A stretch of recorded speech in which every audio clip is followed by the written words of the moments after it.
They're still here. They're after us. There's no more room in hell. What? When there's no more room in hell, the dead will walk.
The horror genre. And when I was old enough to go to movies by myself, they were re-releasing the Universal, you know, the famous monsters. The original Frankenstein, the original Dracula. As a kid, I got to see those films big screen, and they're beautiful, you know, they're just gorgeous. And then came the sort of early 50s sci-fi things, big bugs and Day the Earth Stood Still, and the original version of The Thing. So those were the films that really influenced me when I was at that really early sort of formative stage. But in addition to that, The Tales of Hoffman, a film by the Archers, Powell and Pressburger. That's the movie that made me want to make movies, I think. Because the effects were obvious. You could see how he did it. You know, you could say, well, gee, I might be able to do something like that. I always thought, well, that's, you know, it's a pipe dream. It's nothing that can ever happen. I came to Pittsburgh to go to Carnegie Mellon to study painting and design. And I just got antsy and left school without graduating and went down and would hang out at one of these film labs. Cities like Pittsburgh had film labs because the news was on film. My first job, I guess, was bicycling these newsreels around to the TV stations in town. And I would hang out with these journeyman guys smoking cigarettes and gluing together newsreels. You know, I learned all the basics from them. And then some friends of mine and myself got together and started a little company to do commercials on film. The Calgon story. What happens when a Calgon research team and their submarine are reduced to micro size and sent on a dangerous mission deep inside a washing machine? We were pretty successful for a few years, and we wound up accumulating lights, cameras, equipment, and always we would talk about, why don't we try to make a movie? I had a little short story that I had written about zombies, and it was basically a ripoff from Richard Matheson's I Am Legend. So I took the first part of that short story and started to write the screenplay for Night of the Living Dead.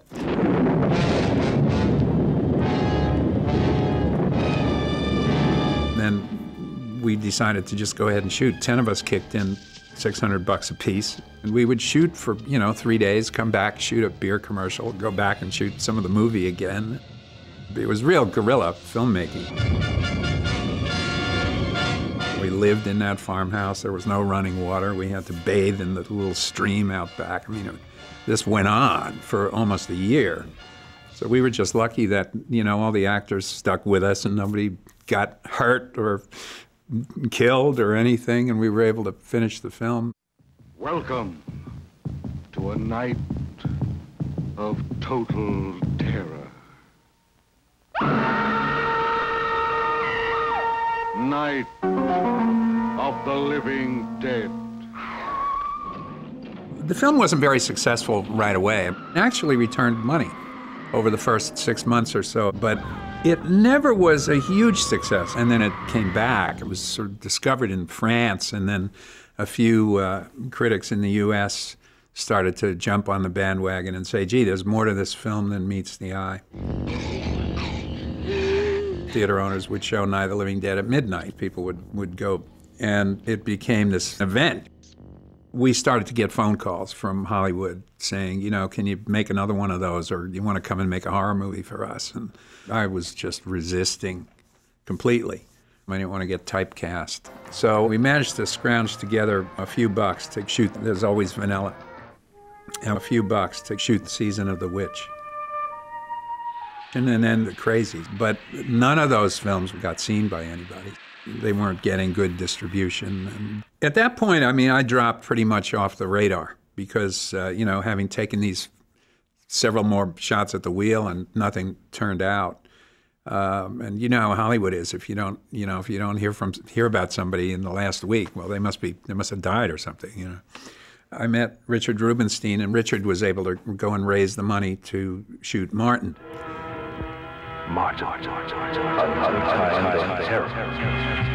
In the meantime, I was out taking a tour of the mall one day. We had friends here in Pittsburgh who owned the Monroeville Mall. It was one of the first indoor malls in the country. And they said, you know, you could survive up there in the event of a nuclear attack or something. So I said, well, gee, what about a zombie attack?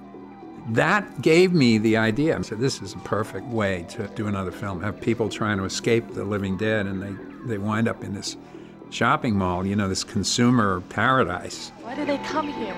Some kind of instinct, memory, what they used to do.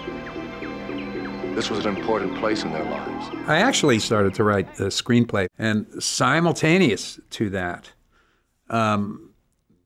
Dario Argento called up from Italy and said that he would be interested if I was interested in doing another zombie film. Io ero a New York perché usciva il mio film Suspiria, e in quell'occasione un amico comune mi fece incontrare Giorgio Romero e Rubinstein, il suo produttore, anche amico, carissimo. E così ci incontrammo,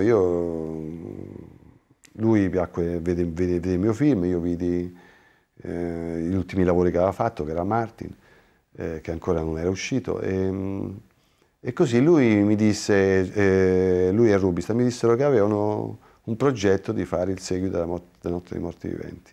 So Dario said, you come. I said, I'll write it. He said, no, you come, you write here. Invitammo Giorgio a venire a Roma, e che forse nell'atmosfera un'atmosfera diversa, la sceneggiatura sarebbe nata meglio. We get flown to Rome to live in an apartment in the most beautiful part of the city. And George would have to write for 2 days, and then some translator would pick up the stuff every couple days and translate it. And then Dario Argento would come over and take us out to dinner and discuss it. It was wonderful. You know, he was a wild artist, flamboyant and wild. And he didn't speak much English then. And the two of them, they would just smile at each other and body language, you know. It was so funny. Dario and I never talked ideas. I mean, he was very respectful that way. Ma lui io mi fidavo moltissimo. Lui me l'ha scritto in una dedica. Io penso che in un momento in cui aveva fatto un film di cui forse era poco soddisfatto, così io invece gli portai un entusiasmo genuino, un amore, un affetto, una certezza nei suoi mezzi. He said, you make the film you want to make. I finished the script in this little apartment. It took me about 3.5 weeks to finish it. My wife, Chris, was saying to me the whole time, you know, you're nuts. George, this is too big. This is too big. Do you think you're MGM or something? I mean, this is huge. We can never make this, you know. But he said, oh, yeah, we can, don't worry. George, I have learned, always writes his vision and then says, I'll figure a way. And he always does what he wants, and somehow he pulls it off. I think that we felt that we could do it for under $1 million. Richard Rubinstein, he always used to say, I'll tell you what the parameters of the box are. But once you're in there, you can do whatever you want. He was great that way. We didn't know about proper way of filmmaking at that point. So, okay, let's call up and see who can do what. Who are you going to call? You call your friends, you know? I got a telegram from George, and it said, hey, we've got another gig. Start thinking of ways to kill people. Wow, what's this? So, of course, I called him immediately. And then I think I got the script for Dawn of the Dead. I followed his instructions to the letter. Start thinking of ways to kill people. We had a casting session in New York where my wife, Chris, and a lot of other friends of ours who were actors used to work. I was working in a restaurant called Lady Astor's, where David Emge also worked. I was cooking in this restaurant, and I would get to work around 4:30 every afternoon. George came in with Chris, his wife. And he mentioned that he was in New York casting for a movie he was about to do. She asked me if I wanted to audition for Dawn of the Dead. And I said, well, certainly. I could run. I went through it once, and then I went to a callback. I could run right tonight. And he just put his hand on my shoulder. He said, okay, you got it. It was that simple. I said, can I audition? And he said, sure, why not? And I did. Hello, HQ. This is Police Doc. Operator dead. Post abandoned. After the audition, I was told that I had the role, so, which was exciting. Wake up, sucker. We're thieves and we're bad guys. That's exactly what we are. Dwayne Jones, who starred in Night of the Living Dead, was a friend of mine. I say, Dwayne, I'm going to do Dawn of the Dead, the sequel, the next one. He said, really? He said, yeah, say hello to George for me. I said, okay. Sorry you found out I'm pregnant, because I don't want to be treated any differently than you treat each other. I went into this audition, and I got the part, which was the good news. The bad news was I didn't know how to act. I never worked professionally before in my life. Everybody said, oh, this is really great, but I was terrified. We drew heavily upon the people we had always worked with, of course. Once the news came out that George has another film, the walk-ins came and our friends came, and we knew pretty much who we were going to be using. I'd say maybe 15 people at the most. And we just put everybody together and started to talk about how we're going to pull this off. It's the our gang style of shooting. You know, let's make a film. You know, that's the way it was done pretty much.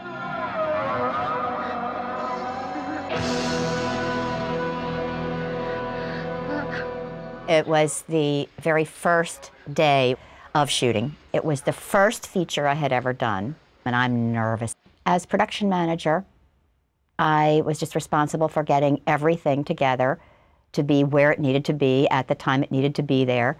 I was very young, too dumb to realize how much was on my shoulders. And George turns to me and he says, "We're gonna make a movie." Who the hell is that camera to? A blind man? Roll the rescue station. You believe the dead are returning to life? I'm not so sure. You believe the dead are returning to life and attacking the living? I'm not so sure what to believe, Doctor. All we get is what you people tell us. And it's hard enough to believe It's fact. It's hard enough to believe without you coming in here and... You're not running a talk show here, Mr. Berman. You can forget pitching an audience the moral bullshit they want to hear. In the first 5 minutes, it's a powerful scene. George told me and David that he needed our scene to be really energetic and all this kind of stuff because it's the lead into the rest of the movie. David Early and I, who was my scene partner, he was the interviewer, had been in some plays together, so we were used to working together. And I said, look, we got this this role together. Why don't we get together and run some lines so when we get there, we're ready. It was at WPGH Studios, Channel 53 in the North Hills. I said, well, George, we rehearsed a little bit. And he says, really? People aren't willing to accept your solutions, Doctor, and I, for one, don't blame them. Every dead body that is not exterminated becomes one of them. It gets up and kills. The people it kills get up and kill. I think he bought the first take. Then later, he gave me this hug, and George is big. I mean, he can pick me up off the floor, but it's like giving me that big bear hug. I mean, that's George. I was thinking, yeah, this film acting is really easy. There's a scene in the project. It was such an exciting event. There were so many things happening. I mean, guns, shooting, explosions, squibs, dead people coming to life. Everybody was into it, and everyone was excited about it.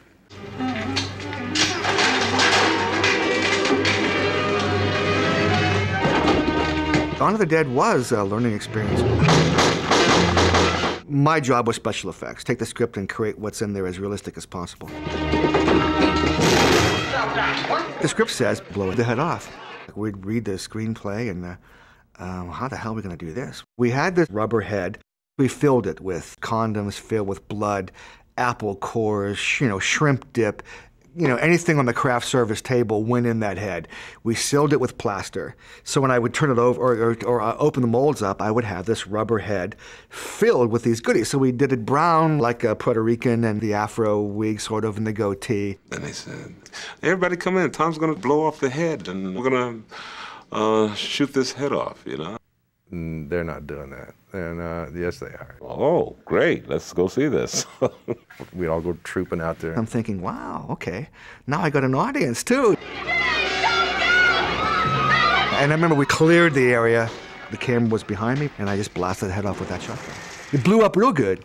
It was an eye full and an ear full and a stomach full. And it was impressive. It was really spectacular. And the crew applauded when that head went off. That, for them, was the moment when they thought, wow, this is going to be something special. Nobody has seen stuff like this before. If they're going to do that in the beginning of the movie, what are we in store for? Then the bite, oh my God, more goodies. I just went, oh, good. Ugh. There's no holding back.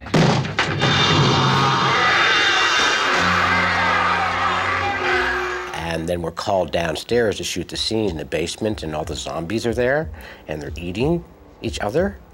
And I will never forget that. I'll never forget walking in there, and I looked through the wire, and I went, oh my God, this is disgusting.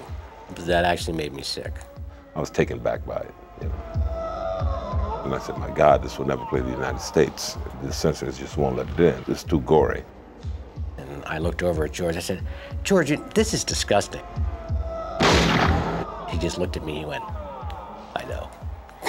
And he just grinned. I knew that we were pushing the envelope with the gore a little bit. I didn't want to shy away from that. And I also had this feeling that it's a real sucker punch. We needed that kind of sucker punch just to say that this is real horror, guys. Meet me on the roof at 9 o'clock. Getting out. I don't believe We're it. gonna What? get out in the chopper. Stephen, we can't. We've got...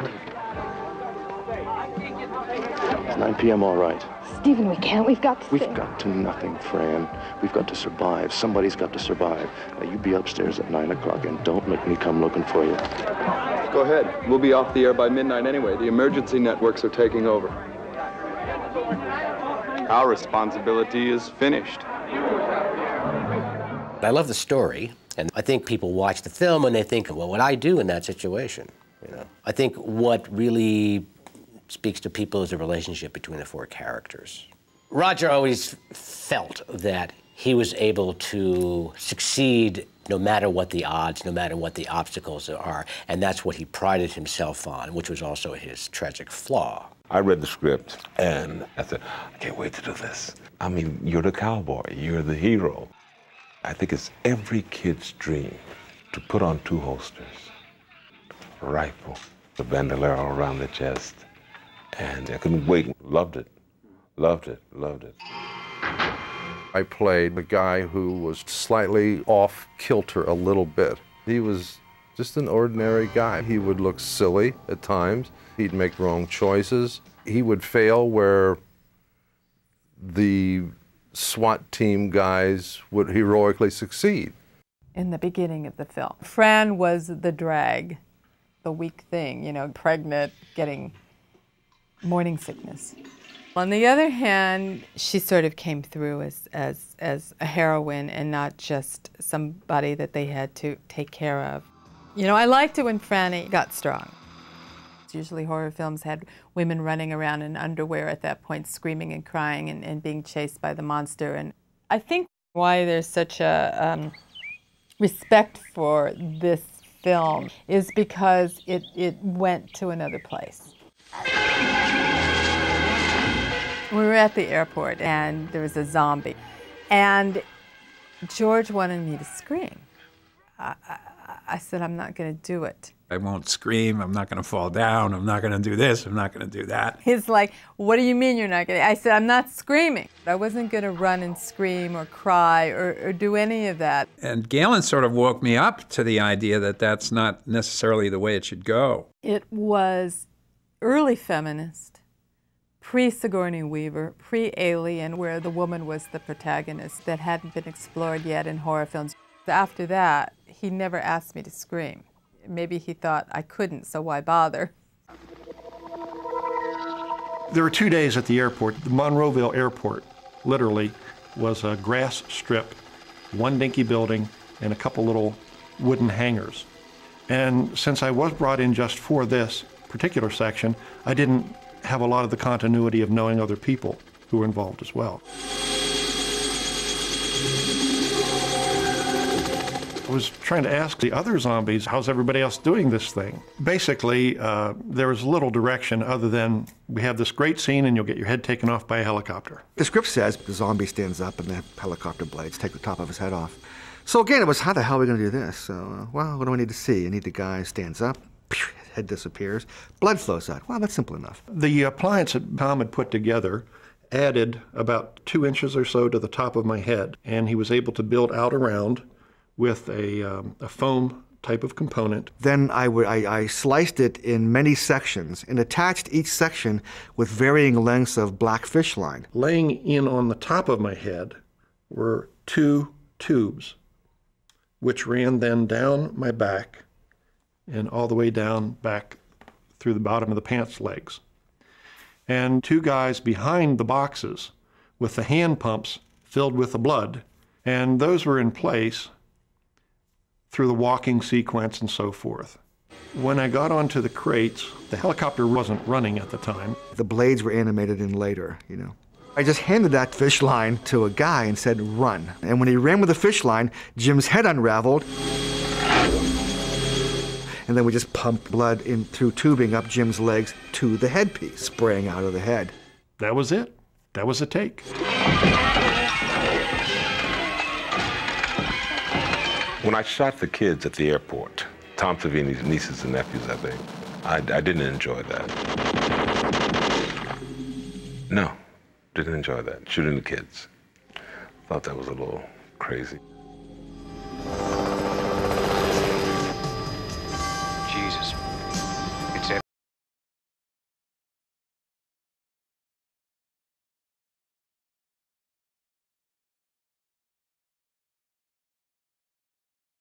That armory was there and the National Guard was there. And it was my job to go and try and get it. And I just went and knocked on the door and spoke to, you know, Lieutenant Colonel whoever. Everyone in Pittsburgh, including all the National Guard and the people at the armory, they knew who George was, and they let it happen. I guess probably the National Guard that were due to work that weekend came out with their tanks and their guns and all their stuff.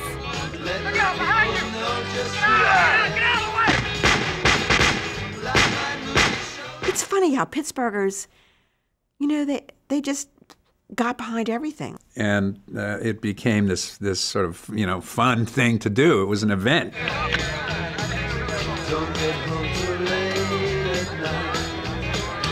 People really viewed it as kind of a picnic.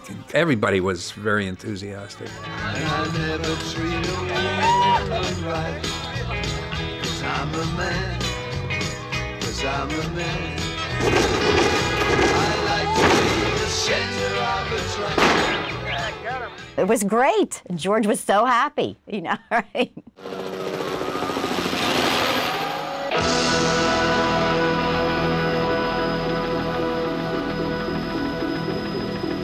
What the hell is it? Looks like a shopping center, one of those big indoor malls.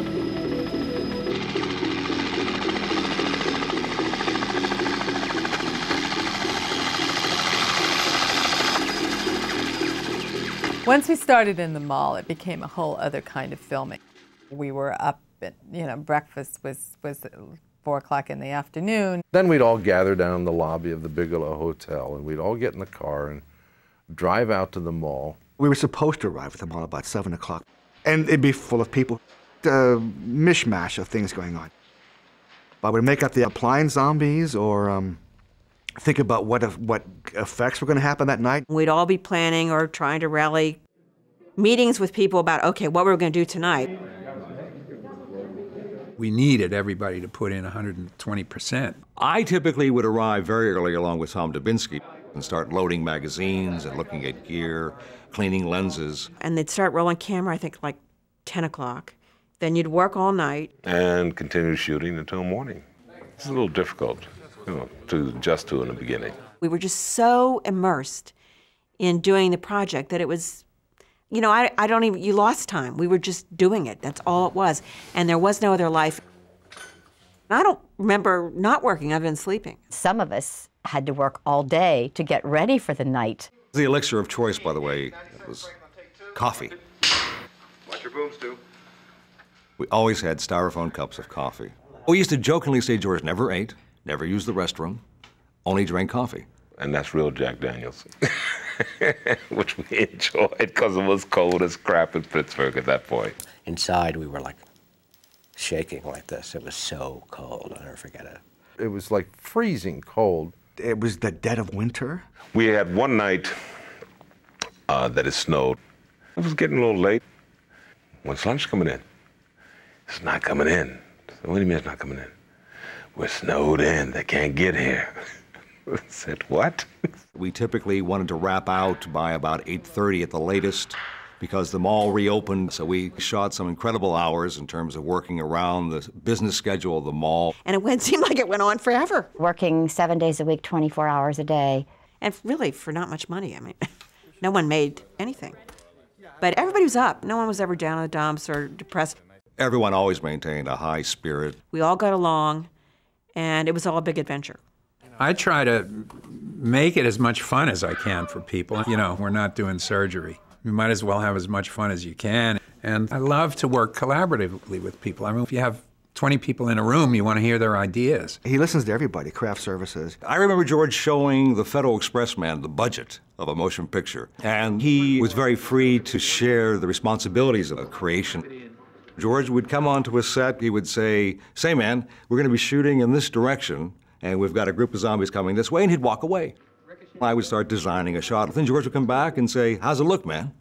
George was great to work with. Gives you a lot of freedom as an actor. I was supposed to run down the escalator, and I just said, George, well, what if I slide down there? And he went, what? I said, I'll just kind of slide down the center of it. And he said, okay.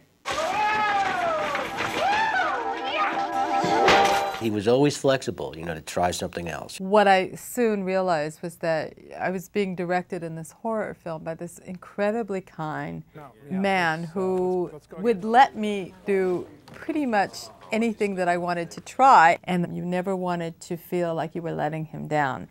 George was able to get whatever he wanted out of the crew without asking for it. Do you want to do something for someone who treats you so well and respects you and your ideas, you know? It makes you a part of it because you want so much to be a part of it. Who cares if 12, 13, 16 hours have gone by? What can we do next? Okay, and action.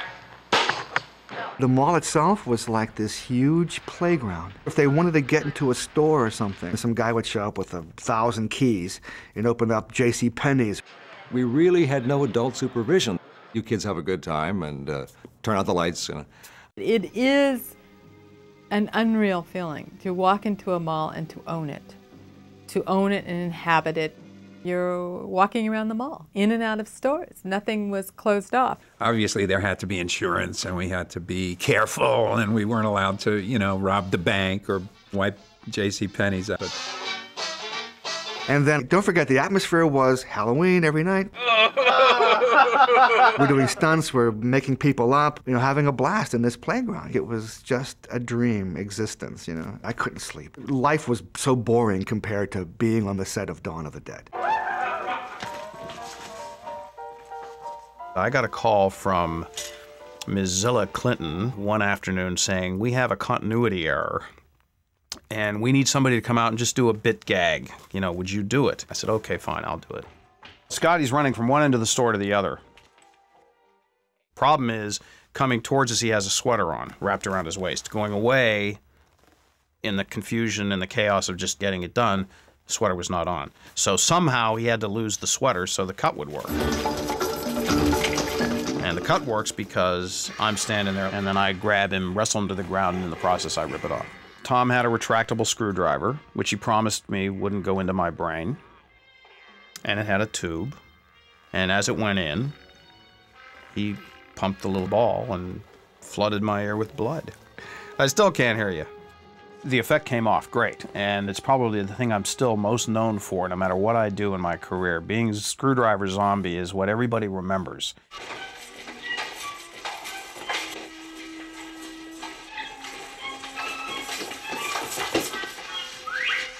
Scotty and Ken, those two guys hit it off right away.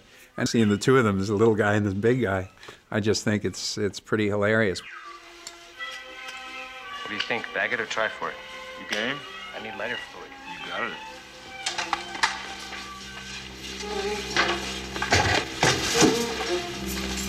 You know, they really are a team. Scott was a little bit of a pain. No, I'm kidding. No, we had a good time. And the sort of humor that we have that sort of naturally developed. We used to drive to the set together in the morning. Kenny tended to be just always like a little bit late, right? And I'm like waiting in the garage and it's freezing cold in the parking garage of the hotel and I'm heating up my car. And Kenny sort of saunters over, you know, he's taking his time and he pops in, he says, okay, let's go. I'm going, okay, gee, I'm glad you're here. And all of a sudden we turn on the radio and they have the song Short People. So short people, and they don't deserve. I looked at him and said, that's you. That's that song that you. What the hell time is it anyway? Not quite 9. Nothing? As long as we're getting a pattern, that must mean they're sending a signal. We actors, you know, we would eat together, talk together, go over our lines together. It all sort of worked in our personal lives the way it was working in the script. Everybody suddenly went into character. Ken became the strong, silent, I can handle this. Scott became the joker. David, he wanted to be like them. And I was the drag. I would have made you all coffee and breakfast, but I don't have my pots and pans. The guys would go and do stuff, and they wouldn't include me. I want to know what's going on. We're going out, and you're not coming with us. That was the dynamic behind the scenes as well as in front of the camera. 376, take 6 down, 1477. I don't like conflict. I mean, I shy away from conflict in life. And certainly on the set, I really don't like it. I do tend to write about characters in conflict, sometimes pretty extreme conflict. And, you know, it's playing cowboys and Indians is what it is. It really goes back to those kid games. Well, I'll be the good guy, you be the bad guy. And that's what it's about.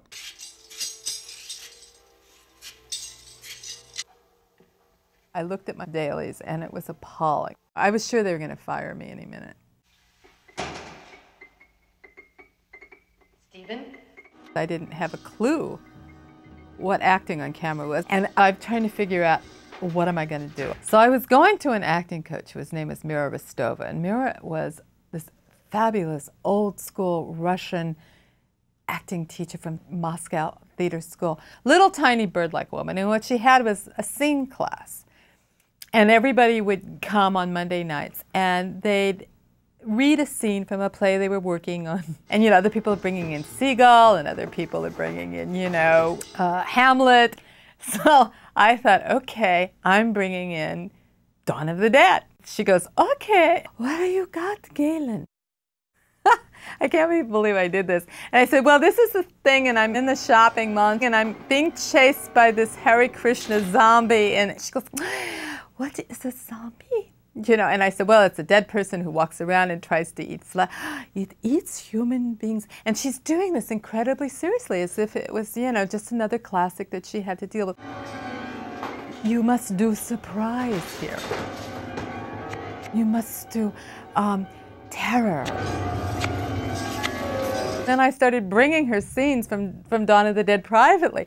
And she would sit there in her living room and go, oh, okay, now what is the zombie doing today to you, Galen? He comes in, he grabs your leg. What do you do now? Another zombie. And it worked. So I had a little help by the time I got back to the shopping mall. Dawn was the most fun, probably any project I've ever done. The role was terrific. You know, it was a terrific role because it has the character has a real arc in the story. Roger! Come on, man! Get your head together! We got a lot of work to do! He really believes that he can beat this. We got this, man. We got this by the ass.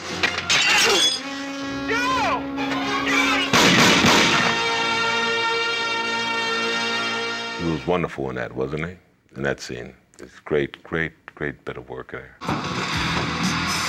Jesus, what? My bag! I left my goddamn bag in the truck! I'd like to see him what tell Scott. All right, Trooper. You better screw your head on. Yeah, come on. Let's go! I mean it, man! Now, you're not just playing with your life, you're playing with mine. When we shot that scene, we really thought we were on top of it. Roger, watch it! Damn!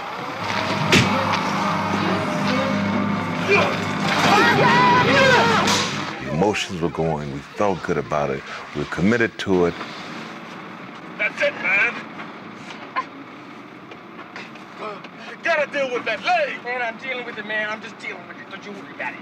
Man, there's a lot to get done before you can afford to lose me. That was a nice scene.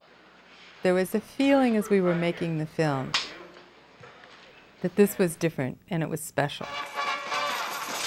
I wanted to try to give it the same thematic core that the original film had and speak about some of my own ideas about society. And I don't think it's an underlying message. I think it's like in your face, right up front. The way society has been conditioned to think that as long as you have this stuff, life is wonderful, and being falsely attracted and seduced by things that really shouldn't have value in your life but do. Everybody would love to hold up in a shopping mall, and wherever you want, it's right there. Jewelry, money, it's a fantasy come true.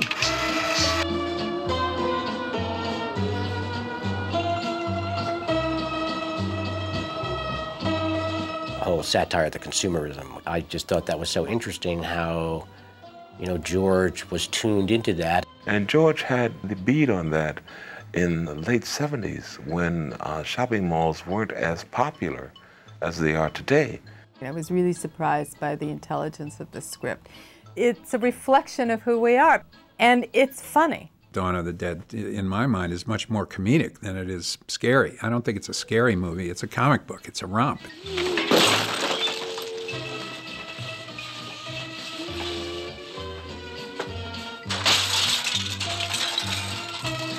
With this underlying sense of society going to hell, I wanted to have that MASH-like effect of saying, you can laugh, and you can have as much fun as you want with this, but remember, there's something else going on here. Can't we do something? Can't we take him to a med unit? I've seen half a dozen guys get bitten by those things. None of them lasted more than 3 days. After I am dead and I come back to life, Tom had to make me up. That took about an hour and a half. He layered my face with this moisture and this tissue, very, very thin tissue, and then he would just let it dry, and he would blow dry, and it would just shrink my skin, basically. Did George give me any direction? I don't remember. I don't think so. About being a zombie, because I remember thinking it through in terms of my preparation. So, okay, so what is this about? Okay, I'm going to be a zombie. No one really knows, you know, what's going on in the mind of a zombie. I remember thinking that I'm fully a zombie now, but there was like this little piece of awareness still left. One little shred of Roger left, you know, which then fully disappears as I fully sit forward. I was just playing with that as an actor.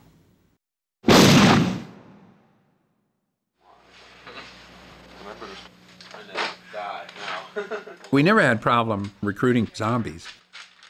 Everybody that we asked would say, sure, I'll come out and be a zombie. I mean, seriously, everybody I think I ever knew in my whole life came out to be a zombie. I mean, it was come out to the mall, you know, there'll be some food and coffee wagon and just watch people watch these crazy guys shoot a movie. It was almost like a tailgate party. Everybody was gracious and having a good time and working all night for $1 and a donut. And as time went on, recruiting zombies got easier and easier because people started to hear about it. A lot of it was word of mouth and people just wanting to be a zombie in a George movie. And then it's not just that they want to be zombies, they want to be juicy zombies. They want to die in a bloody way or something, you know. Which I never could relate to. I couldn't believe that all these people wanted to get themselves shot or bitten. They wouldn't take their makeup off. They wanted to go home and show it to their family and stuff. Leaving the mall, the looks they would get, I can still see some of the people with their children, you know, licking and pointing. And there were a few local legends about zombies wearing their makeup home and stopping at the McDonald's or the Eaton Park. So word spread pretty quickly.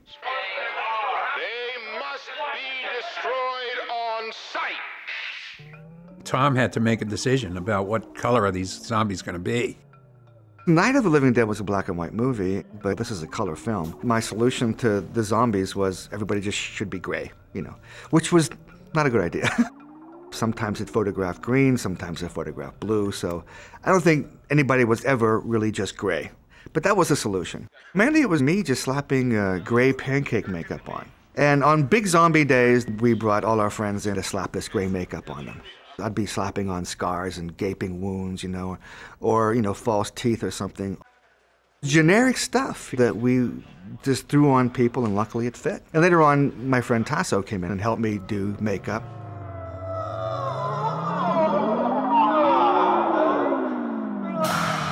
It never could take longer than 2 or 3 hours because we need a mass amount of zombies. And at 9 o'clock, they started shooting, so we were just whipping them out.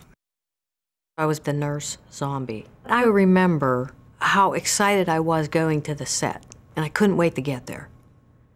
And how everybody was happy, and how you doing? I love doing it. I love being part of it. George kind of lets you do your thing. You know, he wanted everybody to be individuals, and I think that if he started telling people what to do, it would be what George wanted to do, and you wouldn't be your individual zombie. It's just much more fun to let people invent their own dead character.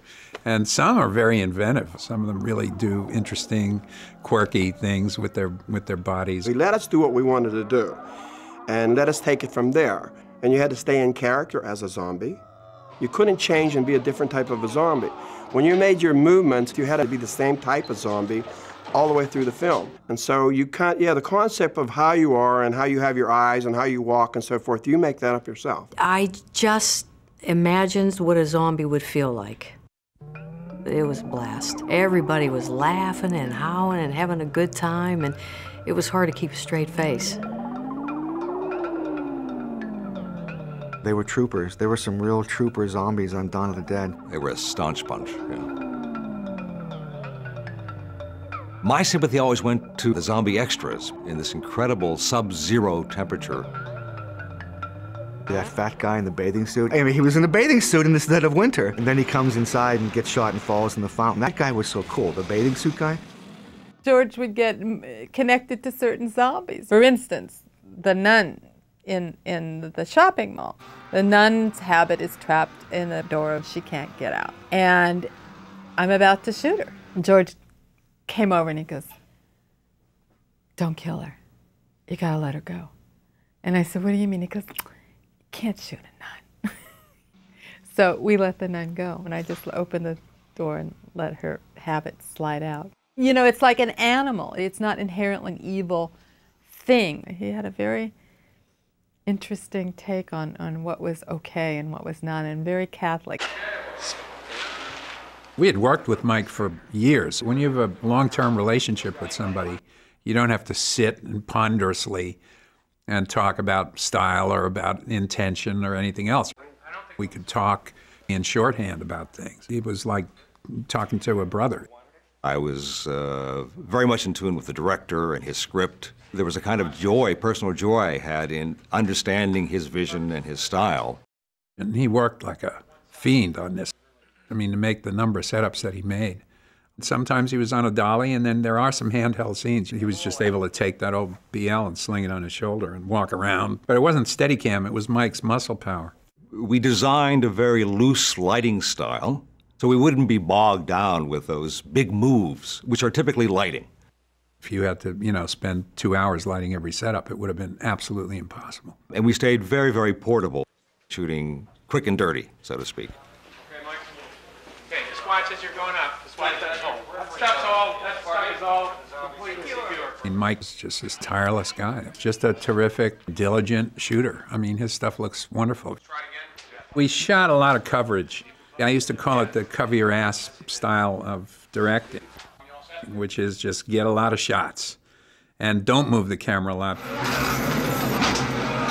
If you cover a lot of different angles, you can basically cut that together any way you want. You can cut dialogue, put it somewhere else, move things around, change the speed of action. You leave yourself a million options if you shoot that way. I always enjoy editing, my favorite part of the whole process. You can sit there with your coffee or your glass of scotch and think about it for the first time and without having to make quick decisions, you know. Guy is just a phenomenal editor.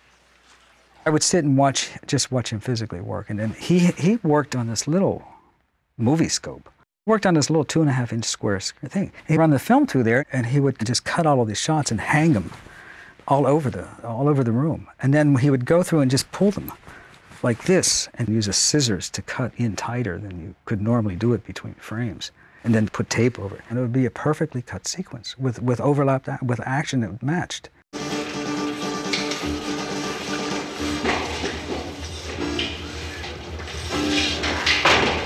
It's an amazing process to watch him.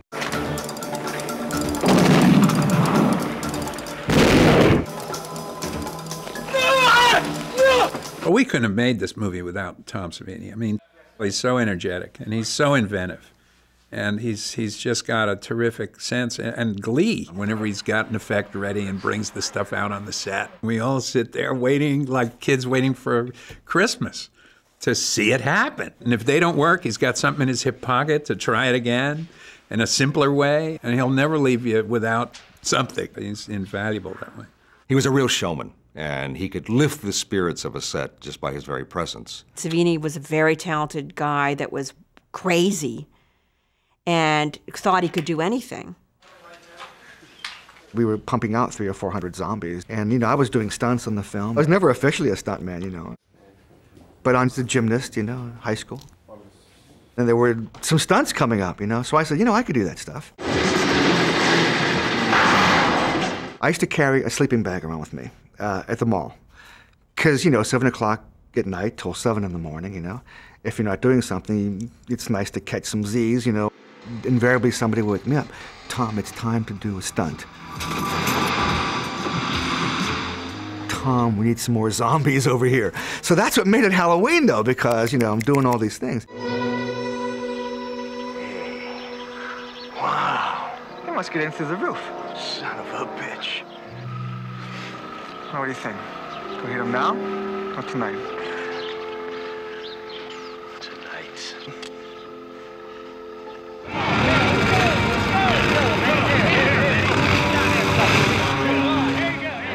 We knew there were going to be bikers in the movie, and then the bikers showed up, and, you know, and they're real bikers. It's the pagans, you know. Like Hell's Angels type people. They were very nice, all really nice people. They came out and brought their bikes and, you know, just for the goof of it. We had the whole gang for a day or two. We also needed people who were able to deliver lines. And Tom Savini said, well, what about us? We're macho actors, stunt guys, on Dawn of the Dead. We gotta, be part of this group. Casa was Sledge. With the sledgehammer, that was his character. He was Sledge and I'm Blades. They were just great. I mean, they were just, again, energetic, and they added a lot of flavor and color and actually created these couple little characters that people remember. Holy shit.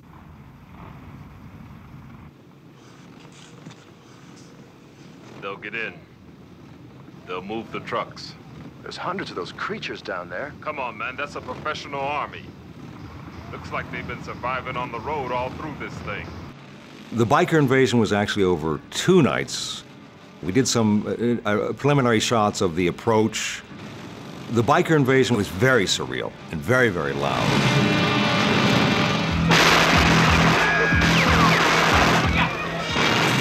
One of the ways that they got in was blowing out a big glass window, okay? And everybody came down to see the effects. Gary Feller was Mr. Special Effects guy.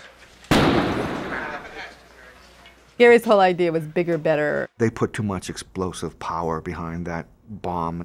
I think the entire glass side of the mall went up in a huge explosion. And then we did the big flood entry of all the bikes and bikers. And they were great. The leader was really cute. And I rode on the back of his motorcycle in a shot. You just see a flash of my back. That was fun. For these guys to ride their bikes through a shopping mall must have been a charge.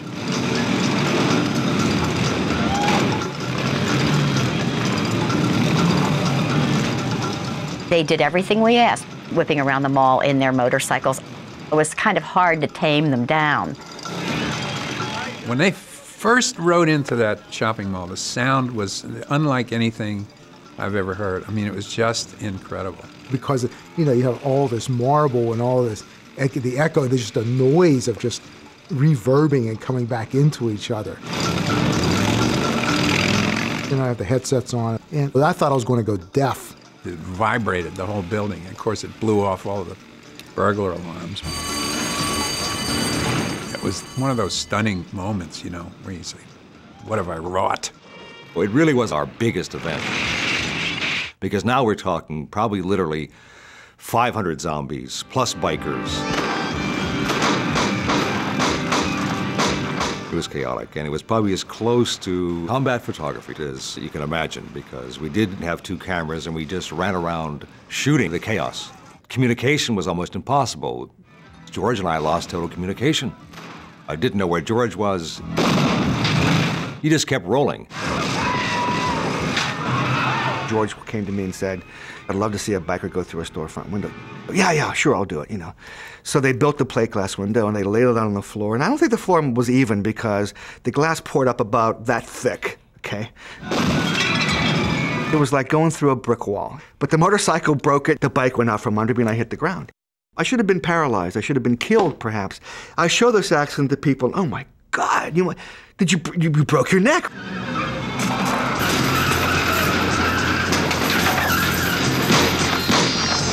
There's a scene where we used a Volkswagen Scirocco to travel through the mall at high speeds. We paid nothing for the Scirocco. I mean, I remember being on my knees at a car dealer begging for the car. We put some sizable dents in that thing. I think actually Tom and maybe Tassos DeMarcus did a couple of falls across the hood of the Scirocco. And then we wrecked it. It hit a pillar, what can I say? Then returned it and said, thank you very much.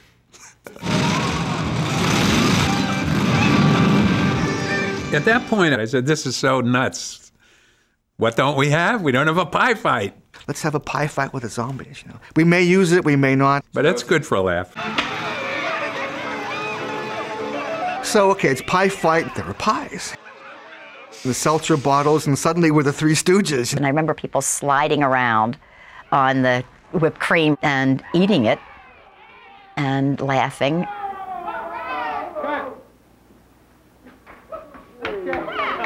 And I think that it's a giggle.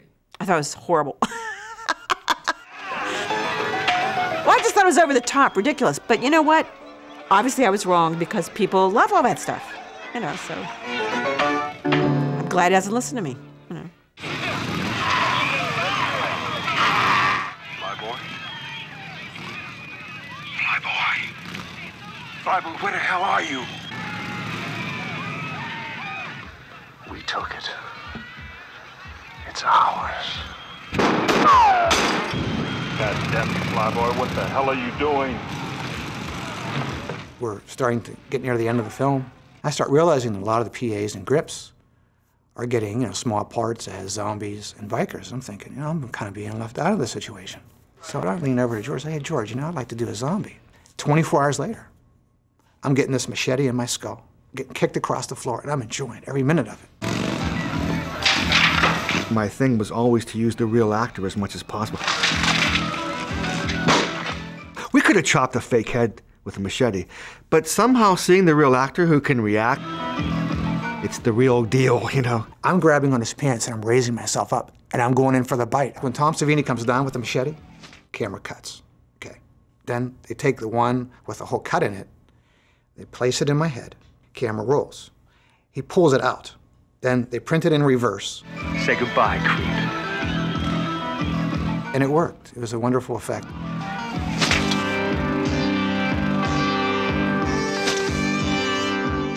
Every time I see it, I go, like that. Give me a fight! Tasso had to die, and there was a slaughterhouse close to my house, so I guess it evolved from that, thinking I could get some pig intestines. You know, we had a rubber chest, and we put that rubber chest on him and put the pig intestines behind it, throw some blood tubing up his legs into that area. And that worked, because they just tore him apart.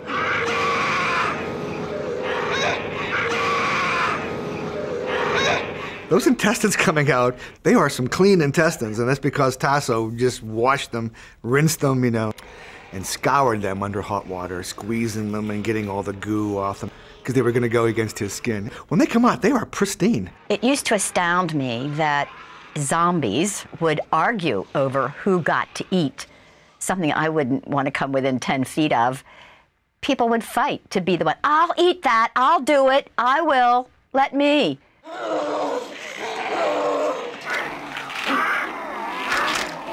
I was appalled. I couldn't believe some of the ideas Savini came up with. I couldn't believe that George would want to do that. Some of that stuff. I think Tom and George like to check things out on me. If Chris is really grossed out, then this is good.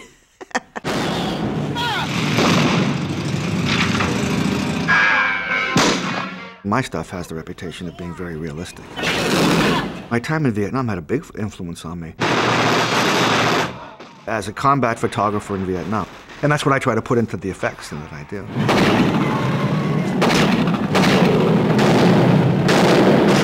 If I don't get the same feeling that I got when I saw the real stuff, then the fake stuff isn't real enough for me. Special effects are magic tricks. There are certain things you need to make the effect shot work. If there's a weapon involved, I always try to establish the weapon as taking a chunk out of the wall or give the weapon some strength, so when the rubber weapon comes in, it still has that power in your mind. I'm fighting zombies, and I get shot. I'm supposed to fly backwards. So when I did it, I'm just diving, and you'll see it in the film. It's me coming straight off the balcony and into a bunch of mattresses and cardboard boxes. Except when I did it, I missed. Action.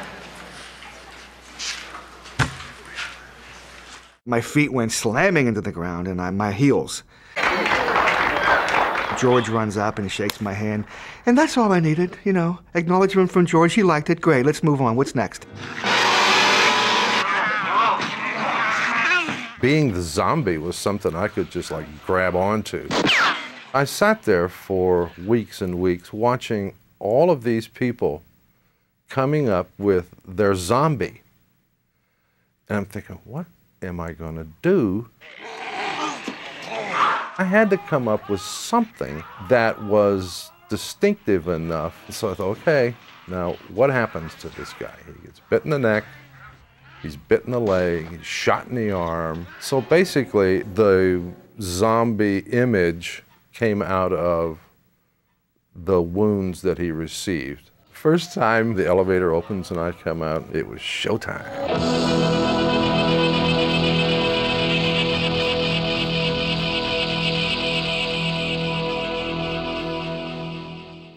I think George liked it a lot. I remember him going, "Wow, King Zombie, man, that's great." His zombie walk is yet to be equaled. I don't know how he did that with his foot. I mean, I really pushed that way over.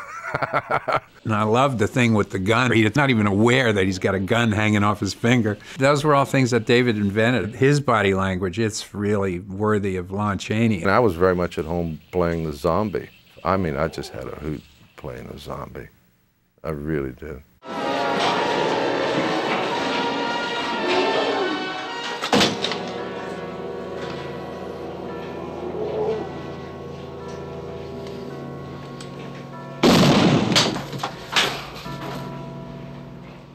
I read the script for Dawn of the Dead. I think the original script had the very horrible, tragic ending. Go on, get out of here.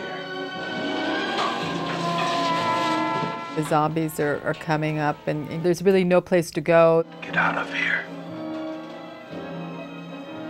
Jesus Christ, Peter. I don't want to go.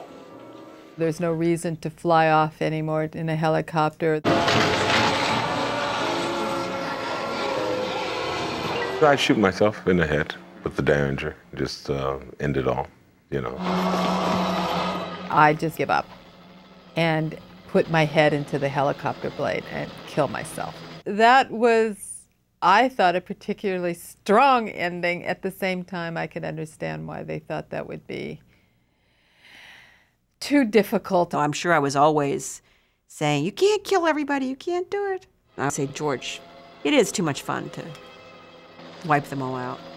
He doesn't always listen to me, but he cares what I think, you know. So we never shot Ken shooting himself, we never shot her head disintegrating, and George decided to have an upending. You know, these people have been through so much, let them get away, you know. I think they made a great choice. There had to be some kind of uplifting ending.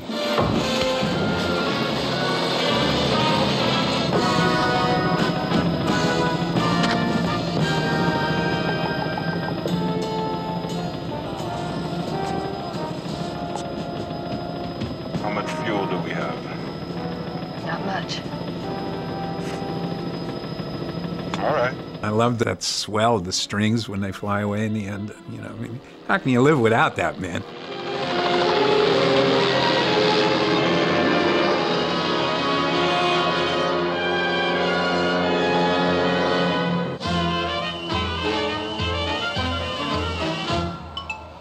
I used all these schmaltzy library tracks, and it winds up being so corny in places, but I dig that. And the first time Dario saw the film, that's the way he saw it. And so we made an arrangement that, you know, well, I could do the edit for English language countries, and he could tweak it or cut it for non-English language countries. Quando non ci sarà più posto all'inferno, i morti cammineranno sulla terra. Prima fu realizzata una copia non più lunga, molto più lunga, che poi non è quella che si vede adesso, e mi fu mandato praticamente questa copia di lavorazione. Poi dopo, in seguito, è stata riportata a dimensioni più giuste. Quando noi ci portammo qui in Italia il film, diciamo tutto in negativo, girato per fare il montaggio, noi ne abbiamo fatto una versione un po' diversa, soprattutto l'abbiamo accorciato perché era molto lungo il film che aveva montato George. Questa colonna sonora ho collaborato anch'io e siamo ispirati all'atmosfera del film, non è che c'è stato qualcosa di diverso. E siccome c'era già in atto, come voi sapete, la collaborazione con il gruppo dei Goblin, allora ci è sembrato quasi normale, dato che è una collaborazione, devo dire, felice. Quando abbiamo visto il film la prima volta siamo rimasti molto entusiasti. È stato il film più divertente, fra virgolette, che noi abbiamo fatto, perché ci ha permesso di esprimerci al meglio. Zombie è stato un lavoro veramente molto completo e ci ha richiesto anche molto tempo per farlo.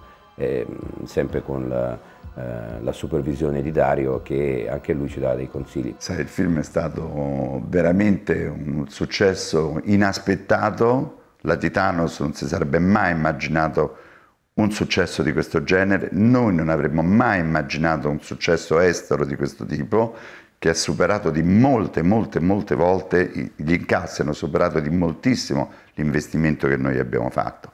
Quindi è stata una grande sorpresa per tutti e piacevolissima. The film initially had European distribution, but we didn't have a US distributor. And we took it around and showed it to the usual suspects, American International, the people at that point, at that time, who were distributing sort of exploitation films. And people wrote it like a pony, but would always come out of the screening room and say, well, that's really rough. Let's see, what can we do to clean this up a little bit?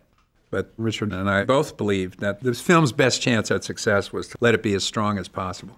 So in the end, Richard said, well, you know what, I'm going to just prove that there's an audience for this film. And he rented a theater to show it. And he took out a little 1-inch ad in the New York Times, one screening. And we showed up there that night, and the mob was all the way up the street. We showed the film, and it blew the roof off. People went crazy. I mean, people were screaming and yelling. And it was incredible. It was the best audience experience, I think, that I'd ever had. Salah Hassanen, who ran United Film Distribution, came to the theater that night, saw that reaction, and in front of the theater, in the midst of that mob, I think, made a deal with Richard. In 1968, George Romero brought us Night of the Living Dead. It became the classic horror film of its time. Now, George Romero brings us the most intensely shocking motion picture experience for all times. Dawn of the Dead. Salah was willing to release this film without a rating. And I think that while it contributed and made the film as popular as it is, that limited its success because it's considered an X. In those days, it was an X. You can't advertise in primetime television. You can't advertise in some newspapers at all. But we knew it was going to be a hit. When the film opened at the Rivoli, we saw this crowd down Times Square. And I'm going, gee, what movie's that for? And it was for us.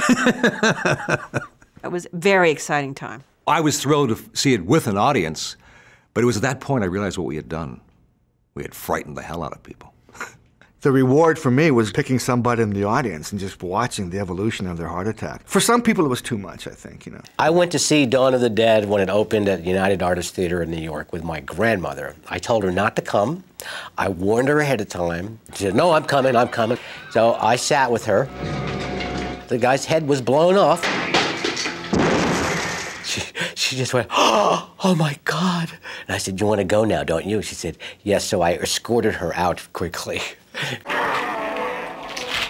Somebody running out of the theater and threw up, right?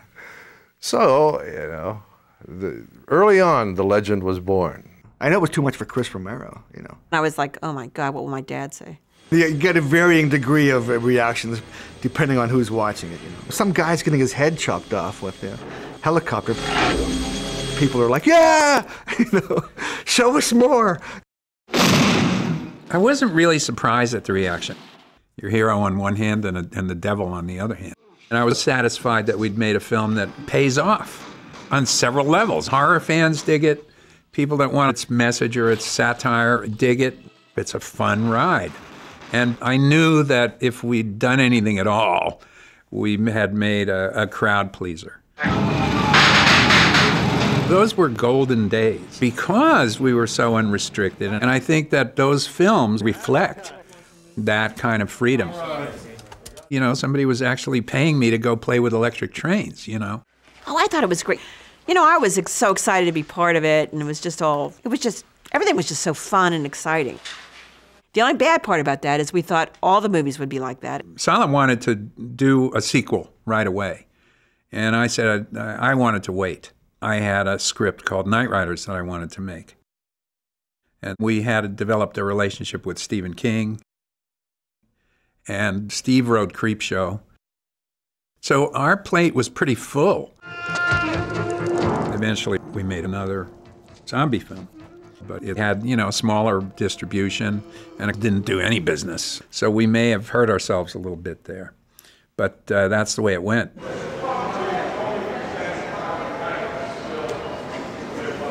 The fandom behind Dawn of the Dead, it's amazing. I mean, people come from all around the world to visit the shopping mall. I made a special trip from Charlotte, North Carolina, just to get to this mall. Came all the way from Germany, and this is really #1, Dawn of the Dead. So coming here today for the Dawn of the Dead Mall is a special treat, especially with George being here. Looks different, but keep looking out for zombies. That blows me away. And whenever I go to festivals or conventions, the number of fans and the loyalty that they have to this film is really gratifying. There is an industry out there of fans who just love this film and have followed it. I'm just shocked at how many people are out there worldwide who really love this film. They remember this film as like some sort of seminal thing in their lives. People will tell you in complete honesty that it's changed them. This guy came up to me and he started to talk to me about how the movie changed his life. You changed my life, and you're responsible for the person that I am today. I said, are you kidding? I've seen the movie 40 times. I've seen this movie 125 times. I've seen the film 365 times. How often do you look at it? Every Friday night, every Friday night. I looked at his wife and I said, that's why you don't have any kids. You know? This one guy came up to me and he says, you know, I've driven 14 hours to meet you. I've been waiting to meet the nurse zombie for years. You're my favorite zombie. When I die, I want the movie in my casket. He rolled up his sleeves, and I kid you not, he had tattoos like all over him. And he pulled up his shirt, showed on his chest, of every character from George's movies. You know, it blows you away. I mean, I think it's nice for George. I mean, I think it's really nice that he has those fans.